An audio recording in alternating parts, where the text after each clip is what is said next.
बहुत लोग बोल रहे हैं कि मेरा 56% है, मेरा चांस बनेगा कि नहीं बनेगा, मेरा 66% है, मेरा चांस है कि नहीं है। हम इस वीडियो में बात करने वाले हैं दोस्तों, बिहार में बम्पर वैकेंसी यानी कि शिक्षक की बहाली होने वाली है। सबको पता है दोस्तों, बिहार में शिक्षकों की बहुत कमी है। इसके रिगार्डिंग यहाँ पे 7वें फेज को लेकर के बहुत लोग काफ़ी दिनों से धरना भी दे रहे थे। तो कल क्या हुआ ना कि यहाँ पे एक लेटर जारी कर दिया गया। अब यहाँ पे मेरिट कितना जाएगा और कौन कौन लोग अप्लाई कर सकते हैं, कौन कौन से डॉक्यूमेंट चाहिए, सारी बातें यहाँ पे चर्चा करेंगे।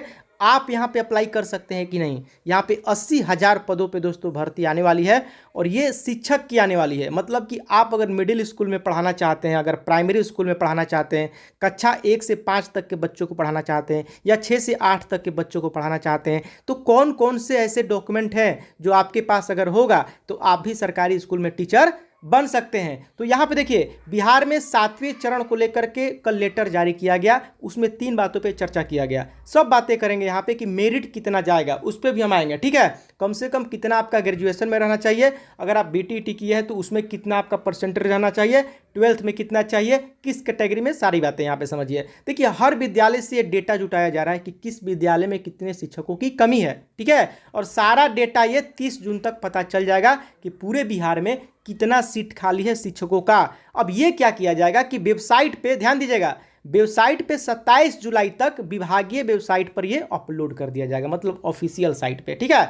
और ये वैकेंसी आने में अभी कम से कम 2 महीने का समय अभी से वर्तमान से कहा जाए तो है। और ये 80,000 दोस्तों आ रहा है और इसको बहुत दिनों से लेकर के इसकी मांग चल रही थी। अब देखिए इसमें कौन कौन से डॉक्यूमेंट चाहिए। तो दोस्तों, अगर आपने 10th पास किया है, ठीक है, ध्यान दीजिएगा, अगर आपने 10th पास किया है प्लस आपने 12th भी किया है, अब ये 2 तो हो गया आपका, 10th भी हो गया, 12th भी हो गया। इसके बाद अगर आपने सीटीईटी या बीटीईटी क्वालिफाई किया है, ध्यान दीजिएगा, सीटीईटी या बीटीईटी क्वालिफाई किया है तो उसी के रिगार्डिंग आपका इसमें मेधा सूची बनेगा। क्योंकि देखिए, आपको अगर टीचर बनना है, ठीक है, तो टीचर बनना है तो 10th तो सब करते हैं, 12th तो सब करते हैं, ग्रेजुएशन भी सब करते हैं, ये तीनों चाहिए। उसके बाद एक होता है आपका बीएड होता है या डीएलएड होता है, ठीक है, ये ग्रेजुएशन कोर्स है, बीएड कर लिया आप या डीएलएड कर लिए, ये तो करना ही है, ठीक है। ये करने के बाद उसके बाद आपको सीटीईटी या बीटीईटी क्वालिफाई करना पड़ता है, ठीक है।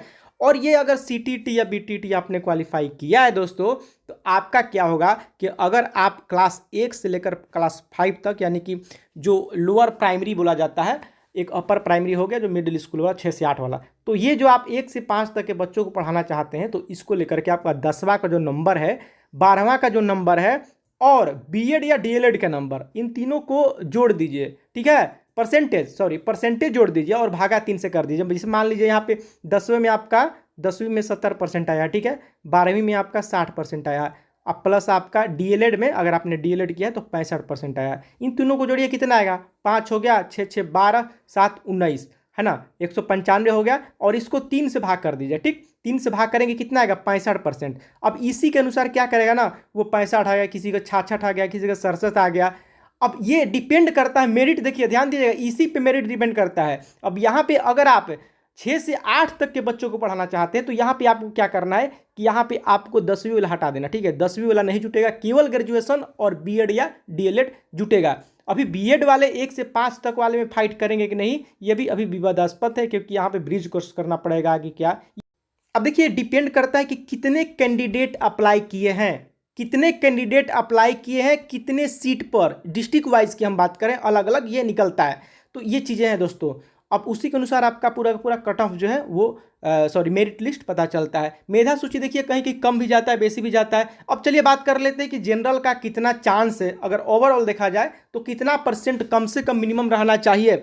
तो जनरल में देखिए आपका कम से कम, यहाँ पे चलिए मैं आपको दिखाता हूँ, यहाँ पे जनरल में अगर जनरल से अगर आप हैं तो 67 से लेकर के आप काउंट कीजिएगा, 67 से लेकर के 72 तक, ठीक है। अगर आप क्लास 1 से 5 तक के बीच पढ़ाना चाहते हैं तो अपने 10वीं का मार्कशीट का जितना परसेंट आ रहा है प्लस में 12वीं का ऐड कीजिएगा, प्लस अपना डीलेड वाला ऐड कर दीजिएगा, ठीक है।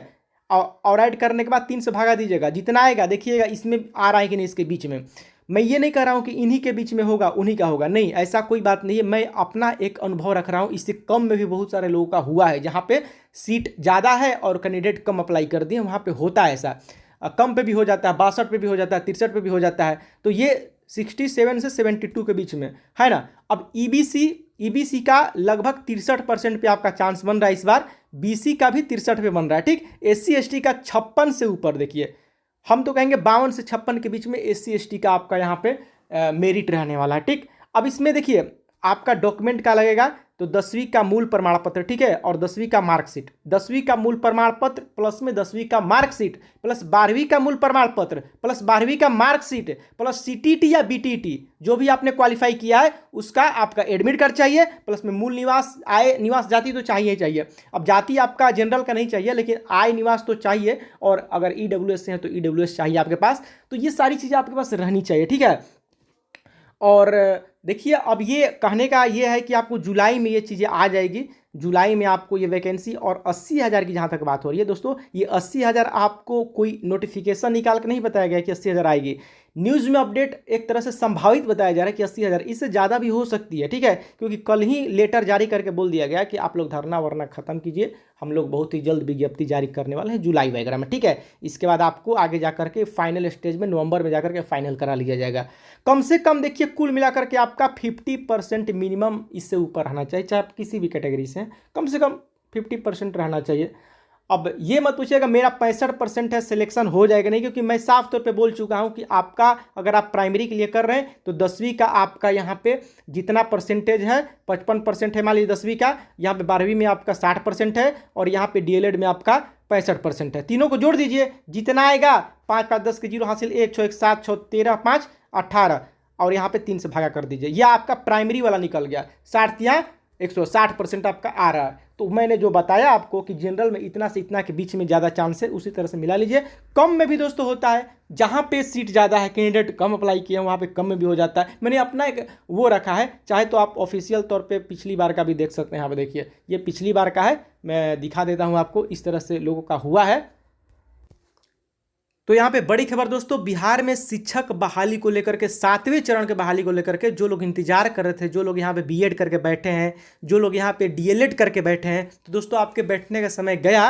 अगर आपने सीटीटी या बीटीटी क्वालिफाई किया है तो आप इसमें एलिजिबल हैं, आप अप्लाई कर सकते हैं। विज्ञप्ति बहुत ही जल्द आने वाला है, विज्ञप्ति में और भी बहुत सारी चीज़ें क्लियर हो जाएगी कि बीएड वाले इसमें अप्लाई करेंगे कि नहीं करेंगे प्राइमरी में। दूसरी बात कि अदर स्टेट वाले फॉर्म अप्लाई कर सकते हैं, कि ज़्यादा चांस है, देखिए 90% तक अदर स्टेट वाले नहीं कर सकते हैं, लेकिन फिर भी कुछ चीज़ें आपको क्लियर हो जाएगी आगे जा करके, ठीक है, जब इसका विज्ञप्ति आएगा तब, जो कि जुलाई में आने वाला है। तो यही सब बातें दोस्तों, बिहार में 80,000 90,000 पदों पे आने वाले जितने भी बीएड डीएलएड किए हैं लगभग सभी लोग पार हो जाएंगे इस बार, और अच्छी खासी वैकेंसी है, क्योंकि हर साल आने वाली रहती है, इसलिए थोड़ा बहुत कम बेसी भी होता है। पद इससे ज़्यादा भी खाली हो सकते हैं, फिर भी थोड़ा कम करके आपको वैकेंसी निकाला जाता है। मान लीजिए 95,000 पद खाली हैं, लेकिन 90,000 ही निकाला गया या 80,000, कुछ पदें छोड़ दी जाती है अगले बार के चरण के लिए, अगले चरण के लिए, इसीलिए एक ही बार में सारा नहीं फिलअप किया जाता है, थोड़ा थोड़ा करके यहाँ पे फिलअप किया जाता है। पिछली बार तो दोस्तों हमने देखा था कि ईबीसी का जो 6वां चरण में 60% पे सिलेक्शन हो गया था। तो जगह जगह का बात है। ईडब्ल्यूएस का कम से कम आपका 65 प्लस होना चाहिए, ईडब्ल्यूएस का 65 66 67 पे ये ले लेगा, ठीक है। जनरल का आपको 68 से 72, यही सब रहने वाला। देखिए अब आप अपना जोड़ के बताइएगा चाहे तो कमेंट बॉक्स में कि आपका कितना आ रहा है, उसके बाद हम लोग आगे की प्रक्रिया, आगे की बात करेंगे। तो मेरिट इसी तरह से बनता है दोस्तों, ठीक। तो चलिए अभी बस इतना ही, मिलते हैं आपसे नए वीडियो के साथ, तब तक के लिए इजाजत दीजिए। जय हिंद, जय भारत।